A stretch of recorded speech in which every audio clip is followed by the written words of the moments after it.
നമസ്കാരം. ബൾട്ടി ഷെയ്ൻ നിഗത്തിന്റെ 25ാമത് സിനിമയാണ്. സംവിധാനം ചെയ്തിരിക്കുന്നത് ഉണ്ണി ശിവലിംഗമാണ്. അദ്ദേഹം ആദ്യമായിട്ട് സംവിധാനം ചെയ്യുന്ന സിനിമയാണ്.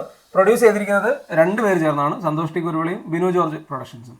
സിനിമയുടെ കഥ പ്ലേസ് ചെയ്തിരിക്കുന്നത് പാലക്കാട് ബോർഡറിലാണ്. അപ്പോൾ കേരള തമിഴ്നാട് ബോർഡറിൽ നടക്കുന്ന ഒരു കഥയാണ്. അതുകൊണ്ട് തന്നെ കുറേ കഥാപാത്രങ്ങൾ ഇതിൽ തമിഴ് കലർന്ന മലയാളവും തമിഴും ഒക്കെ സംസാരിക്കുന്നുണ്ട്. എനിക്ക് ഇത് മൾട്ടി ലാംഗ്വേജിൽ എടുത്തിട്ടുണ്ടെന്ന് തോന്നുന്നു, തമിഴിലും മലയാളത്തിലുമായിട്ട് എടുത്തിട്ടുണ്ടെന്ന് തോന്നുന്നു.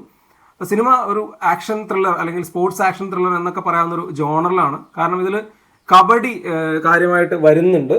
അത് മെയിൻലി ആദ്യ ഭാഗത്തൊക്കെ കബഡി സീനുകളുണ്ട്. ദെൻ ആക്ഷനാണ് ഇതിനകത്ത് മെയിനായിട്ട് വരുന്നത്. കാരണം ഒരുപാട് ആക്ഷൻ സീക്വൻസുകളുണ്ട്.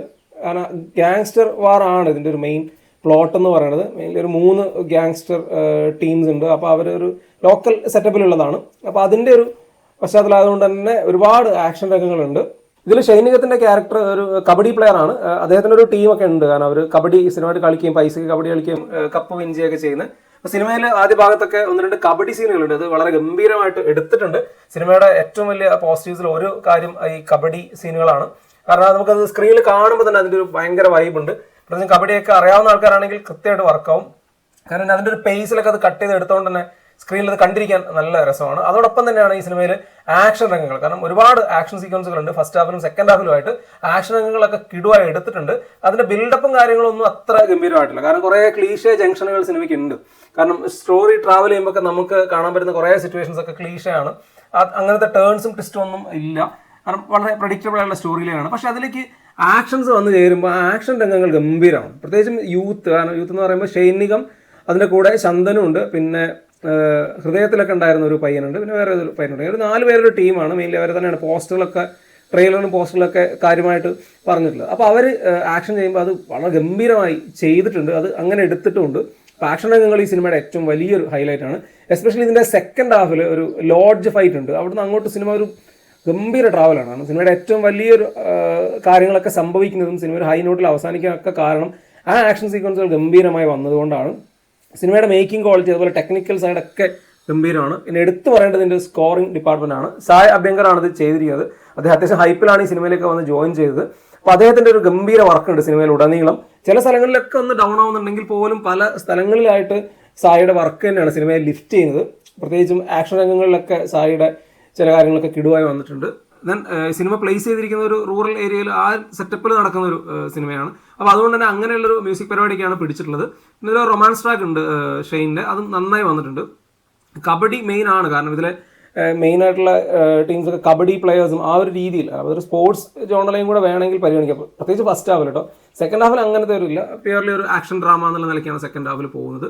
പെർഫോമൻസിലേക്ക് വന്നാൽ ഈ ക്ലീഷേ ആയിട്ടുള്ള കുറേ പരിപാടികൾക്കിടയിലും സിനിമ പിടിച്ചു നിൽക്കുന്നത് ഈ നല്ല പെർഫോമൻസ് കൊണ്ടാണ്. എസ്പെഷ്യലി ഷെയ്ൻ നിഗം ആക്ഷൻ രംഗങ്ങളിലൊക്കെ ഗംഭീരമാണ്. ഇപ്പോൾ RDXലൊക്കെ നമ്മൾ അയാളെ കണ്ടിട്ടുള്ളതാണ്. RDXനേക്കാൾ കിടുവായിട്ട് ഇത് പുള്ളി ചെയ്തിട്ടുണ്ട്. കാരണം RDXൽ വേറെയും 2 ഹീറോസ് ഉണ്ടായിരുന്നു. ഇതിൽ പുള്ളി തന്നെയാണ് മെയിനായിട്ടുള്ള കാര്യങ്ങളൊക്കെ ചെയ്തിട്ടുള്ളത്. അത് പുള്ളി അടിപൊളിയായി ചെയ്തിട്ടുണ്ട്. പ്രത്യേകിച്ചും അതിൽ കബഡിയുടെയൊക്കെ ഒരു ആക്ഷൻ ജസ്റ്ററുകളൊക്കെ പുള്ളി നന്നായിട്ട് പിടിച്ച് ചെയ്തിട്ടുണ്ട്. ആക്ഷൻ രംഗങ്ങളിലൊക്കെ അത് യൂസ് ചെയ്യുന്നുണ്ട്. അടിപൊളിയായിരുന്നു. അതുപോലെ ചന്ദനും ഇതിൽ വളരെ ഇമ്പോർട്ടൻ്റ് ആയിട്ടുള്ള റോളാണ്. അപ്പോൾ അദ്ദേഹവും നന്നായി തന്നെ ചെയ്തു. പിന്നെ പൂർണ്ണിമ ഇന്ദ്രജിത്ത് ഇതിലൊരു ഗ്യാങ് ലീഡറായിട്ട് വരുന്നുണ്ട്. നമ്മൾ സ്ഥിരം സിനിമകളിൽ കാണുന്ന ടൈപ്പ് ഓഫ് ഒരു ലേഡി, ഒരു ഗ്യാങ് ലീഡറൊക്കെ ആയിട്ട് വരുന്ന ലേഡീസിൻ്റെ ഒക്കെ ഒരു മാനറിസംസ് ഒക്കെ ഉള്ളതാണ്. പക്ഷേ പുള്ളിക്കാരൻ നന്നായി ചെയ്തു. ഡബ്ബിങ് ഒക്കെ അടിപൊളിയായിരുന്നു. പിന്നെ സെൽവരാഘവനുണ്ട്. സെൽവരാഘവൻ ഇതിൽ മെയിൻ ഒരു വില്ലൻ റോളാണ്. പുള്ളി ഒരു കുഴപ്പമില്ല, എനിക്ക് അത്ര ഒരു ഇതായി തോന്നിയില്ല. ഒരു ഫ്രഷ്നെസ് ഉണ്ടായിരുന്നു പുള്ളി അങ്ങനെ മലയാളത്തിൽ സ്ക്രീനിൽ കാണുന്നതുകൊണ്ടുള്ള. പക്ഷേ പെർഫോമൻസ് ഒന്നും അങ്ങനെ ഫസ്റ്റ് ഹാഫിൽ അത്ര ഇതായി തോന്നിയില്ല. പക്ഷേ സെക്കൻഡ് ഹാഫിൽ പുള്ളിയുടെ ഒരു ആക്ഷൻ പരിപാടി അവിടെ പുള്ളി അടിപൊളിയായി ചെയ്തിട്ടുണ്ട്. പിന്നെ പുള്ളി പറയുന്ന ഈ പറഞ്ഞ തമിഴ് കലർന്ന മലയാളം ഒരു ത്രൂ ഔട്ട് പല ക്യാരക്ടേഴ്സും പറയുമ്പോൾ ഒരു കല്ലുകടിയെ ഫീൽ ചെയ്തു. സിനിമയിൽ ഒരു നെഗറ്റീവായിട്ട് തോന്നിയതും ആ ഒരു കാര്യമായിരുന്നു. പക്ഷേ സെൽവരാഘവൻ്റെ ക്യാരക്ടർ സെക്കൻഡ് ഹാഫിലൊക്കെ നന്നായി. ദെൻ അതുപോലെ ക്ലൈമാക്സിൽ അടുപ്പിച്ചൊരു എന്താ പറയുക, ഈ പറഞ്ഞ ആക്ഷൻ പരിപാടികൾ, അതിൻ്റെ ഒരു കുറച്ച് അധികം വയലൻസും പരിപാടിയൊക്കെ ഉണ്ട്. അത് നന്നായി തന്നെ വന്നിട്ടുണ്ട്. അപ്പോൾ ചില സിനിമകൾ അങ്ങനെയാണ്. ഇപ്പോൾ ക്ലീഷേ പരിപാടികളുണ്ടെങ്കിൽ അത് നന്നായി മേക്ക് ചെയ്താൽ നല്ല ടെക്നിക്കൽ ക്വാളിറ്റിയിൽ എടുത്തു വെച്ചാൽ നമുക്ക് സ്ക്രീനിൽ കാണാൻ പറ്റും. അങ്ങനെ ഒരു സിനിമയാണ് ബൾട്ടി. അപ്പോൾ സിനിമയിൽ ഈ പറഞ്ഞ മ്യൂസിക്കും അതുപോലെ ടെക്നിക്കൽ ഡിപ്പാർട്ട്മെൻറ്റും ഒക്കെ നന്നായതുകൊണ്ട് ഈ നമ്മൾ സ്ഥിരം റൂട്ടിലോടുന്ന കുറേ പരിപാടികളൊക്കെ ഉണ്ടെങ്കിലും നമുക്ക് അതിനകത്ത് ഒരു ബോറടിയില്ല. സ്റ്റാർട്ട് ടു എൻഡ് കണ്ടിരിക്കാൻ പറ്റും. 2 പകുതിയെ നോക്കുമ്പോൾ ഫസ്റ്റ് ഹാഫാണ് എനിക്ക് വളരെ നന്നായിട്ട് തോന്നിയത്. കാരണം ഫസ്റ്റ് ഹാഫിൽ നല്ല രീതിയിൽ സിനിമ ബിൽഡ് ചെയ്ത് വരുന്നത്, എസ്പെഷ്യലി അതിൻ്റെ ആദ്യത്തെ സീനുകളൊക്കെ. പിന്നെ BGM ഒക്കെ ആദ്യ ഭാഗത്തായിരുന്നു ഏറ്റവും നന്നായി വന്നിട്ടുള്ളത്. അതുപോലെ പെർഫോമൻസ് ആണെങ്കിലൊക്കെ. പിന്നെ ഈ പറഞ്ഞ കോളനിയിൽ അങ്ങനെ ഉള്ള ഒരു സെറ്റപ്പിൽ കഥ പറയുമ്പോൾ അവിടുത്തെ പിള്ളേർ സെറ്റപ്പായിട്ടുള്ള പരിപാടി, അതൊക്കെ നല്ല രസത്തിൽ വന്നിട്ടുണ്ട്. അപ്പോൾ എന്തായാലും ഉണ്ണി ശിവലിംഗിൽ അത്യാവശ്യം പരിപാടിയും കാര്യങ്ങളൊക്കെ അറിയാം, പ്രേക്ഷകനെ അങ്ങനെ പിടിച്ചിരുത്തുന്നുണ്ട്.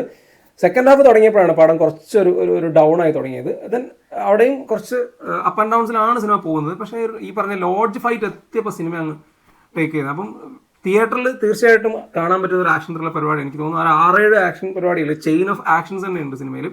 അതിൻ്റെ ബിൽഡപ്പും പരിപാടികളൊന്നും എനിക്ക് അത്ര നന്നായി തോന്നിയില്ല. പക്ഷേ ആക്ഷൻ രംഗങ്ങൾ ത്രൂ ഔട്ട് എൻജോയ് ചെയ്ത് കാണാൻ പറ്റും. ഈ സിനിമ ഓണം റിലീസൊക്കെയാണ് ആദ്യം പ്ലാൻ ചെയ്ത്, പിന്നെ ഇപ്പം റിലീസിനാണ്. കാരണം സിനിമയ്ക്ക് വലിയ ഹൈപ്പും കാര്യങ്ങളൊന്നും. അതുപോലെ ഇതിൽ അൽഫോൺസ് പുത്രൻ ഉണ്ട്. അൽഫോൺസ് പുത്രൻ സോഡ ബാബു ക്യാരക്ടറൊക്കെ റിവീൽ ചെയ്തതാണ്. അത് നല്ല രസത്തിൽ പുള്ളി ചെയ്തിട്ടുണ്ട്. കാരണം പുള്ളിയുടെ ഫിസിക്കൊക്കെ ഭയങ്കര ഇതാണെങ്കിലും പുള്ളി ആ ക്യാരക്ടറിന് ഡയലോഗും പരിപാടിയൊക്കെ ആയിട്ട് പുള്ളി നന്നായി ചെയ്തിട്ടുണ്ട്. ഒരു ആക്ഷൻ സീക്വൻസിലൊക്കെ പുള്ളിയുടെ ചില പരിപാടികളൊക്കെ അത് നൈസായിരുന്നു. പുള്ളി ഇതിനകത്ത് 3 ഗ്യാങ്സ്റ്ററിൽ, ഒരു ലീഡർ സെൽവരാഘവനും, ഒരു ലീഡർ അൽഫോൺസും, ഒരു ലീഡർ പൂർണ്ണമേന്ദ്രയുമാണ്. 3 പേരും നന്നായി ചെയ്തിട്ടുണ്ട്. പിന്നെ സ്ഥിരം അതിനകത്ത് ഈ കൊടുക്കൽ വാങ്ങലും പരിപാടികളൊക്കെ തന്നെയായിട്ടുള്ള കാര്യങ്ങളാണ്. പിന്നെ അതിനകത്ത് കുറച്ച് മെലോ ഡ്രാമയും പരിപാടിയുണ്ട്. എല്ലാം വലിയ കുഴപ്പമില്ലാതെ പോയി. ഒരു പീക്ക് സിനിമാറ്റിക് എക്സ്പീരിയൻസ് ബൾട്ടിയിൽ മിസ്സിംഗ് ആണ്. പക്ഷേ എങ്കിൽ പോലും തിയേറ്ററിൽ കാണാവുന്ന നല്ല ടെക്നിക്കൽ പെർഫെക്ഷനുള്ള ആക്ഷൻ ത്രില്ലറാണ്. ഇപ്പോൾ കബഡിയായിട്ടുള്ള സീനുകളൊക്കെ നന്നായിട്ട് വർക്കായിട്ടുണ്ട്. അതുപോലെ ആക്ഷൻ രംഗങ്ങൾ, മ്യൂസിക്, ഇങ്ങനെയുള്ള പരിപാടികളൊക്കെ നന്നായി വർക്കായിട്ടുള്ള ഒരു സിനിമയാണ് ബൾട്ടി.